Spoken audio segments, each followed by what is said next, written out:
Bismillahirrahmanirrahim. Assalamualaikum warahmatullahi ta'ala wabarakatuh.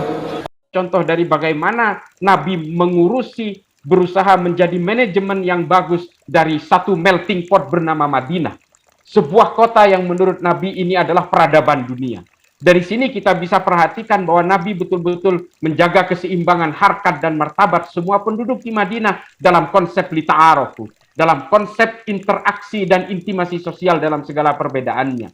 Nah, ajaran-ajaran berbagai ideologi transnasional yang masuk ke kita hari ini betul-betul berkonsep al-wala wal bara. Makanya saya sejak awal saya tidak pernah percaya kepada khilafatul muslimin yang mengatakan bahwa saya comply terhadap Pancasila. Saya menghargai perbedaan, makanya orang-orang non-Islam boleh masuk ke khilafatul muslimin. Ini kan sebenarnya adalah retorika-retorika dari kelompok eksklusif seperti ini. Khawarij dulu juga melakukan konsep-konsep yang sama seperti itu.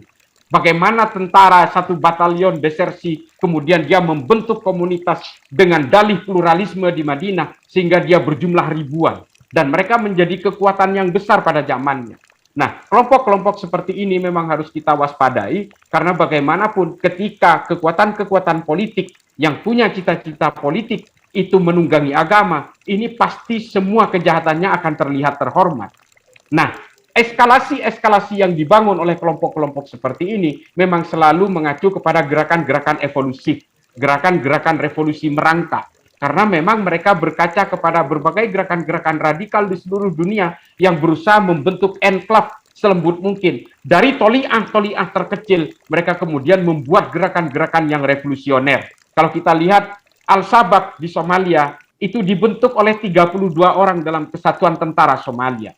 Nama pemimpinnya Kolonel Muhammad Hasan. Dia kajian-kajian agama saja, namanya Al-Ittihad Al-Islamiyah. Setelah mereka besar, mereka mengambil senjata di barak-barak mereka, lalu mereka merekrut berbagai kejahatan, penjahat-penjahat jalanan, bajak laut direkrut, sehingga jadilah Al-Shabaab seperti hari ini yang sulit sekali dikendalikan. Demikian juga dengan Boko Haram. Demikian juga yang terjadi di Suriah. Kelompok-kelompok yang paling awal militan itu hanya 600 orang. Kemudian membentuk Free Syrian Army. Mereka berkolaborasi dengan Jabhatun Nusra. Mereka berkolaborasi dengan Liwa'ut Tauhid. Maka semua konflik yang ada di hari ini di Suriah sulit sekali dikendalikan. Karena apa? Kita terlalu menyimplifikasi gerakan-gerakan yang kecil seperti ini. Karena konsep ini sebenarnya memang sudah ada konsepnya dalam konsep-konsep politik Islam. Seperti yang ditulis oleh Said Qutb misalnya dalam Ma'alim fil Thariq.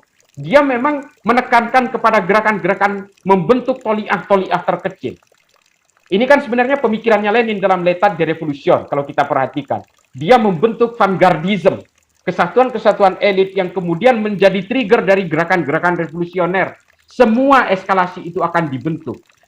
Organisasi teror yang ada di Indonesia hari ini, JI, JAD, JAK, JAT, JAS, MMI, MIT, MIB, NII, Khilafatul Muslimin, ini semua memang dalam rangka membentuk toliah-toliah itu. Kelemahan mereka adalah menciptakan momentum of terornya. Dia momentum of revolutionnya. Dia kesulitan di situ. Sehingga ketika terjadi insurgency, ketika terjadi political unrest, mereka akan mengurubungi kita dan menenggelamkan kehidupan-kehidupan intimasi sosial kita. Ini adalah gerakan-gerakan eskalatif yang memang sengaja dibangun oleh mereka. Makanya kehadiran negara di sini perlu. Kesadaran masyarakat di sini perlu. Sekecil apapun gerakan mereka tidak boleh dianggap enteng. Saya di setiap media, ketika tampil di TV, saya selalu meminta jangan disimplifikasi. Karena akar-akar historik dan genealogisnya semua dimulai dari hal yang terkecil. Mereka jangan terlalu dianggap simpel, jangan terlalu ada disclaimer terhadap mereka.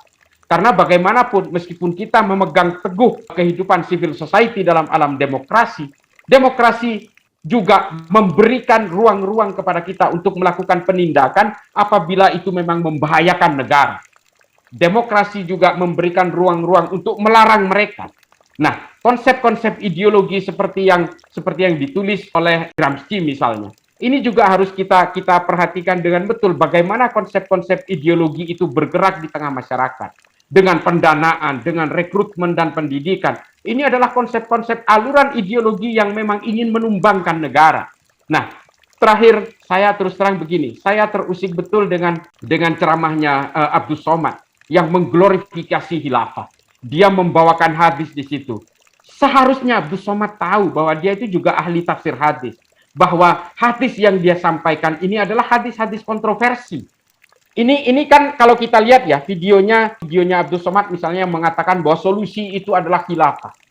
Bahwa apabila persoalan-persoalan dari bangsa-bangsa ini, khilafah itu harus kita dukung karena ini akan menjadi solusi bagi umat. Sementara hadis yang dibawakan itu hadis yang ditulis oleh Imam Al-Hakim Al-Naisaburi. Kita tahu kitab Al-Mustadrak yang ditulis oleh Imam Al-Hakim ini penuh kontroversi. Bahkan dikatakan di situ disohihkan oleh Az-Zahabi. Az-Zahabi sendiri protes terhadap kitab ini yang mengatakan seharusnya Imam Al-Hakim tidak boleh menulis kitab ini karena merusak kitabnya Imam Al-Hakim yang lain. Karena Imam Al-Hakim menulis Al-Mustadrak ala As-Sahih ini sebenarnya adalah kitab di ujung ketika dia itu sudah tua. Bahkan menurut Az-Zahabi ini sudah pikun Imam Al-Hakim ini. Tapi oleh Abdus Somad masih dibawakan kepada publik seolah-olah ini adalah hadis sahih yang harus kita ikuti. Nah, hal-hal seperti ini loh yang kemudian membangun eskalasi perlawanan terhadap negara. Kalau kita mengacu kepada Al-Haq Al-Mubin, hal-hal seperti ini yang harus kita terangkan bahwa hadis ini meskipun sahih menurut Ustadz Abdus Somad, ini seharusnya diterangkan disclaimer-disclaimernya. Bahwa kitab Al-Mustadrak ini diprotes oleh banyak ahli hadis karena ini ditulis oleh Imam Al-Hakim ketika dia ini sudah pikun gitu. Nah, ini tidak diterangkan di situ sehingga apa? Dia mengglorifikasi khilafah. Yang menjadi persoalan adalah kalau ini diserap oleh orang-orang awam yang tidak tahu akar-akar historik dari bagaimana hadis itu ditulis, bagaimana sanadnya ditulis, ini kan akan menjadi bahaya. Kita sebagai orang-orang yang, saya tidak menganggap saya bagian dari itu, tapi kita orang-orang yang akademisi, kita orang-orang yang punya kekuatan-kekuatan intelektual harus memberikan pemahaman ini kepada masyarakat. Saya tidak ingin menyanjung saya sendiri. Saya terus terang perlu cloning. Saya terus terang begini. Umur saya sekarang 51, tapi saya terus terang memang saya itu ya bisa dikatakan kehidupan keluarga saya itu memang hanya menyisakan cuma 1 minggu dalam sebulan. Saya berkeliling ke kampus-kampus di seluruh Indonesia, ke kantong-kantong masyarakat, ke daerah-daerah konflik, hanya ingin memberikan pemahaman ini, bahwa berbagai hal-hal yang mengajak kalian untuk menggulirkan kebencian atas nama agama, ini sebenarnya adalah kepentingan-kepentingan politik. Cita-cita organisasi radikal di seluruh Indonesia ini pasti cita-citanya adalah daulah khilafah Islamiyah. Namanya keren banget, tapi sebenarnya ini adalah untuk kepentingan-kepentingan kekuasaan saja. Yang terakhir sekali adalah saya teringat yang ditulis berulang-ulang oleh Ibnu Khaldun dalam Al-Muqaddimah, bahwa kata Ibnu Khaldun, Tuhan itu tidak memerlukan kekuasaan politik. Tuhan tidak memerlukan petak-petak wilayah dalam negara. Keimanan itu tidak bisa dibatasi oleh gunung, sungai, dan lautan. Dimanapun kalian boleh berkeimanan, tanpa harus ada sekat-sekat. Kasarnya gini, untuk orang memeluk Islam itu tidak perlu paspor dan visa. Inilah kemudian yang diwujudkan oleh orang-orang bahwa seolah-olah kekuasaan dan mimpi-mimpi politik itu mendapatkan sertifikasi dari Tuhan untuk menghuni Senayan dan istana. Ini yang menjadi persoalan.